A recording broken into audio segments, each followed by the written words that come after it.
Salut à tous. Aujourd'hui, je parle du sujet très populaire des soi-disant pervers narcissiques et aussi des personnes ayant une personnalité limite ou borderline. Car il y a eu une situation très intéressante ici à Lucerne. C'est que l'une des personnes de mon cercle d'amis, en fait, on s'est rendu compte que cette personne est justement borderline, bipolaire. Il faut faire peut-être un peu plus de diagnostic, mais en tout cas, sa personnalité est très consistante avec la personnalité d'une personne bipolaire. Et donc, on a pu se rendre compte, on a pu voir vraiment les effets, les symptômes en live comme ça d'une personne et une personnalité limite.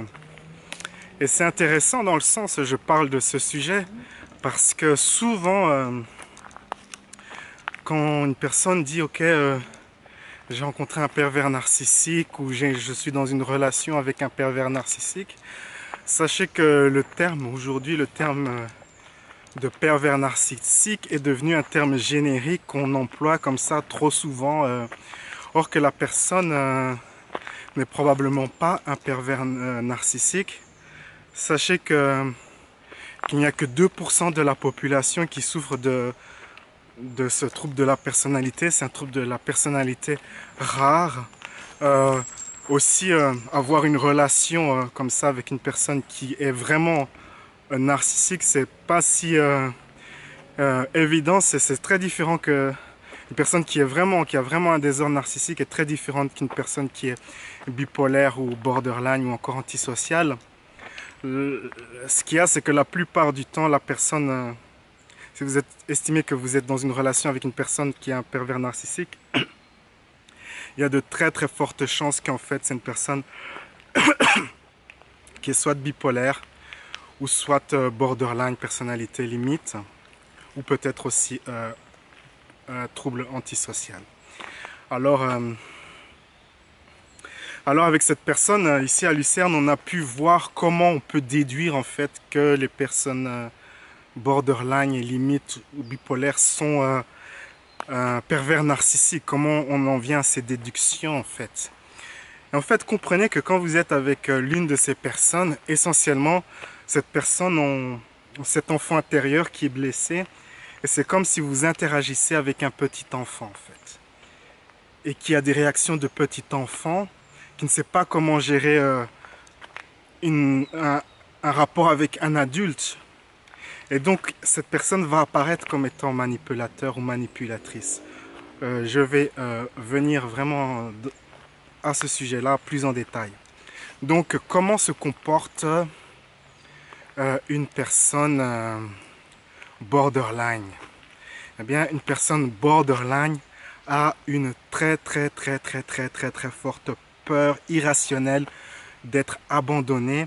Et cette personne borderline fera tout ce qu'elle peut pour éviter vraiment d'être abandonnée. Tout tourne en fait de cette peur, la peur de l'abandon, une peur, cela vient d'une blessure d'enfance, blessure de rejet, blessure d'abus ou autre. Et donc la personne borderline a cette peur. Une autre caractéristique des personnes borderline, c'est que d'avoir que des relations instables.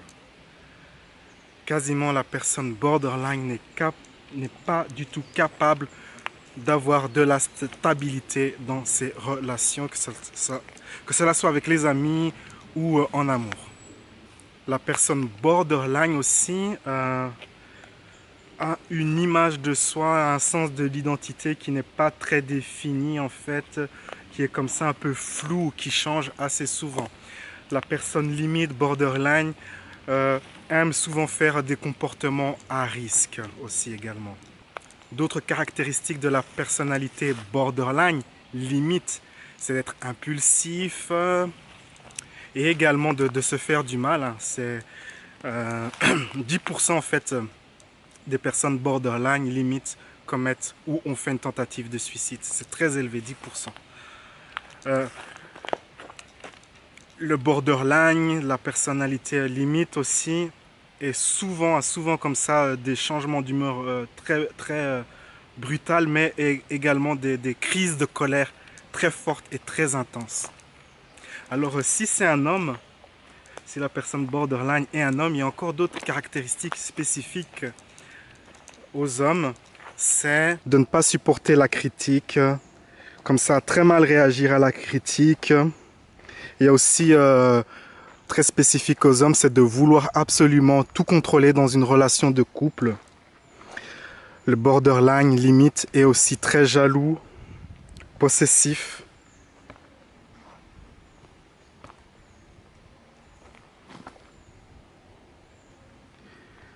Et il est très souvent et très facilement déçu des autres en fait aussi. Et souvent pour compenser à son sens d'être une personne inadéquate, le gars borderline limite aime faire des choses dangereuses. Alors vous allez me demander quel type de personne attire et magnétique aux personnes borderline limite. Eh bien, ce sont généralement les personnes qui souffrent de dépendance affective. Le dépendant affectif partage certaines des caractéristiques des personnes borderline limite, notamment celle d'être passive-agressive, dans le sens où on n'exprime pas ses émotions, on croit que la personne devine ce que vous pensez, devine ce qu'elle pense, et on s'attend que la personne réagit de manière adéquate, or que la personne ne sait pas, ne connaît pas les critères. Et puis quand on est déçu, on veut se venger, on est en colère, on boude. C'est ça être en fait passif-agressif. Et les personnes en dépendance affective ont cette caractéristique, les personnes à personnalité limite aussi ont cette caractéristique-là. Les personnes en dépendance affective aussi ont d'autres caractéristiques bien spécifiques, notamment d'avoir comme ça, de vouloir être responsable des émotions des autres. Si tu te sens pas bien, c'est peut-être de ma faute. Il y a comme ça, la personne a une idée très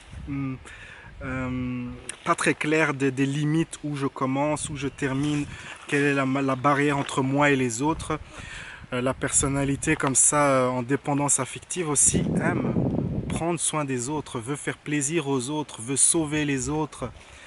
Et donc peut-être dans la vie professionnelle, il est possible qu'elle soit, si c'est une femme, attirée par des activités où elle peut exprimer ses tendances de vouloir faire plaisir aux autres, de vouloir prendre soin des autres, de vouloir sauver les autres, de vouloir dire aux autres comment il faut mener sa vie, faire la leçon aux autres. Ce sont des caractéristiques en fait des personnes en dépendance affective.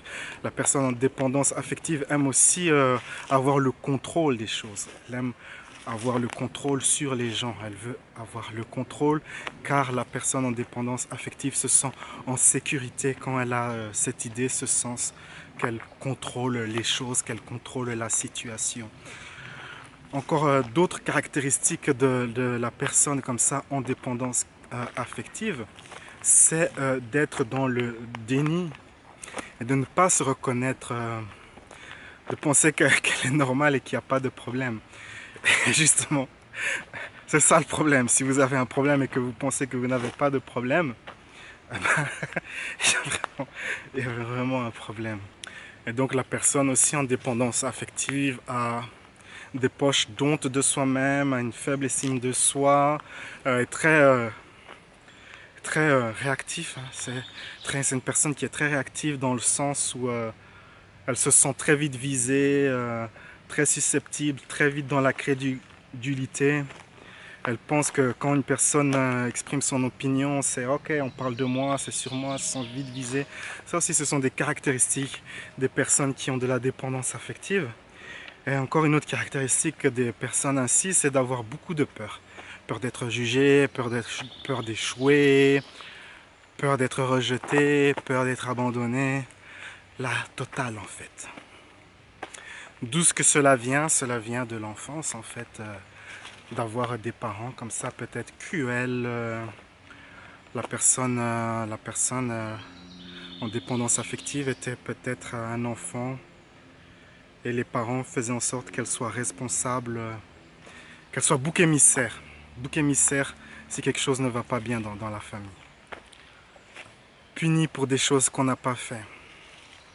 Être responsable pour les émotions de papa et maman. Ainsi se fabrique la personne en dépendance affective. Il y a bien sûr d'autres cas d'autres cas de figure, notamment celui d'avoir des parents qui ont un ou plusieurs, qui ont des troubles de la personnalité en fait. Avoir des parents comme ça qui sont problématiques. Et donc ici on a eu la démonstration en fait de cela, et donc on a bien pu voir comment cela s'exprimait. Et donc il y avait ce gars donc dans notre groupe d'amis, et donc il y a eu un malentendu. Donc on avait rendez-vous à un endroit, et donc à cause des délais, tout ça, on est arrivé en retard. Et cette personne, au lieu de se comporter en adulte, c'est d'exprimer son désaccord, qu'elle n'a pas apprécié, qu'on ne donne pas de nouvelles, tout ça. D'ailleurs, on n'avait pas de moyen de communication, pas de téléphone, pas d'internet pour contacter cette personne. Mais au lieu de clarifier les choses, la personne a réagi de manière passive-agressive. Elle s'est contentée de regarder comme ça et elle est partie en marchant. Et donc j'ai rattrapé cette personne et je lui ai dit tu vas aller boire un verre? Et la personne a dit ok, là-bas. Et puis elle a continué à marcher sans rien dire. Puis elle marchait de plus en plus vite et presque en courant, et elle a disparu. Et là j'ai laissé tomber, j'ai pas suivi la personne. Donc la personne ici se comporte de manière passive-agressive, elle n'exprime pas ses émotions, elle a peur d'exprimer ses émotions, elle est comme un petit enfant qu'on a blessé. Et souvent la personne borderline comme ça voit les autres adultes comme des dieux, comme les parents en fait. Elle voit les autres personnes comme des personnes qui remplacent papa et maman et qui doivent se comporter exactement comme papa et maman quand on avait 3-4 ans. Donc si on dit on vient à l'heure, il faut être à l'heure, ou sinon on boude et on pleure. Ainsi sont les personnes borderline, et c'est pour ça qu'elles peuvent apparaître comme étant manipulatrices en fait, comme un petit enfant qui se met à bouder, qui pleure et qui est un peu comme ça. Et donc cette personne est partie, et puis plusieurs heures après, elle m'envoie un message pour me demander des excuses avec une formulation tu me dois des excuses depuis un certain moment. Et alors c'est intéressant dans le sens, et donc c'est ça un comportement manipulateur en fait, parce que la personne n'a pas exprimé quels sont ses critères quels sont ces critères qu'on doit respecter, n'a pas clarifié la situation. C'est ma déduction que la personne était en colère parce qu'on est arrivé en retard. Mais c'est peut-être pas ça qu'elle reproche en fait. Elle n'a pas exprimé ce qu'elle me reproche, ce qu'elle reproche au groupe en fait. On ne sait pas en fait. Moi je déduis que c'est dû au retard, mais c'est peut-être pas ça. Et donc la personne est manipulatrice, demande des comptes pour des choses qu'on ne sait pas en fait. Et donc je peux comprendre que si une femme est en couple avec une personne comme ça qui est borderline, elle peut faire ses déductions que ok, je suis avec un pervers narcissique, mais sachez qu'un vrai pervers narcissique est manipulateur pour être manipulateur. Il est un pervers narcissique, une vraie personne qui a un désordre de la personnalité narcissique, se reconnaît en tant que tel, se reconnaît qu'en tant que manipulateur, ok, les autres sont inférieurs et je vais les manipuler comme des petits pions. La personne borderline, c'est différent. La personne borderline aussi, elle a un manque d'empathie avec les autres, elle se sent détachée des autres, donc ça lui donne ce côté un peu narcissique, froid comme ça et distant. Mais comprenez que c'est essentiellement pour essayer de protéger, sauver cette identité qu'elle a, qui est très fragile comme une feuille de papier, car elle n'a pas une identité, un fort sens de l'identité très fort. Elle est très vite blessée, elle doit très vite comme ça faire des comportements pour sauver ce qu'elle a d'estime de soi-même, et aussi gérer cette très intense peur d'être abandonnée. Voilà mes amis, en 10 minutes de retard, on se met à pleurer comme un petit enfant. Ainsi sont les personnes borderline, personnalité limite. Alors vous pouvez vous demander, mais pourquoi moi j'ai manifesté cette personne dans ma vie? Eh bien, sachez que de mon point de vue, ce ne fut pas une expérience négative, ce fut une expérience fort bénéfique, fort enrichissante, même si quand je la raconte, cela paraît être une expérience négative. Je suis venu ici à Lucerne spécifiquement pour réaliser une formation sur le sujet de l'amour et de l'estime de soi. Et en rencontrant cette personne qui se dit « Ouais, moi j'irradie de l'amour depuis 10 ans, patati, patata », et eh bien cette personne en fait n'a pas guéri sa personnalité limite, borderline, cela n'a pas eu d'effet. Ce qui se passe en fait quand vous irradiez de l'amour, cela mitige en fait les effets d'une personnalité borderline limite. Cela permet à ces personnes de se sentir normales, aimantes, avec un peu plus d'empathie que d'habitude. Et donc j'ai vu qu'il avait une grande peur de l'abandon, peur du rejet. Et donc je me suis dit ok, ça il faut que j'ajoute dans ma formation. Et donc je viens de terminer le tournage d'un module de ma formation où j'ai inclus toutes ces choses que j'ai appris avec mon contact avec cette personne. Donc j'ai ajouté ce module pour lâcher prise comme ça sur les blessures liées à l'abandon, au rejet et à l'abus. Et ce sera très bénéfique pour les gens qui vont prendre cette formation. Et je suis très content en fait d'avoir rencontré cette personne qui m'a permis de voir ces choses en fait. Et donc moi aussi j'ai eu un cadeau pour lui. En moi, il a vu sa réflexion en fait. Il a vu qu'il devait encore changer, qu'il avait encore beaucoup de travail parce qu'il se la jouait. Ouais, je pratique irradier de l'amour depuis 10 ans. Tout va bien et tout. Or que non, non, non. Il a rencontré plusieurs de mes amis et tous ont vu qu'il avait encore du travail à faire. Et donc on lui a renvoyé sa vraie réflexion si vous voulez. On a été un miroir pour lui.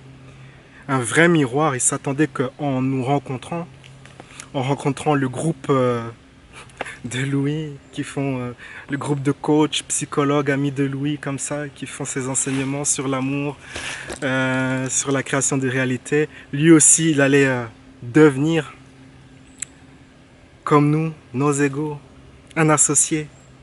Mais on lui a renvoyé sa vraie réflexion, pas ce qu'il attendait. Et en faisant cela, ça va peut-être l'aider à démarrer un processus de réflexion et de se rendre compte qu'il a encore beaucoup de choses à travailler.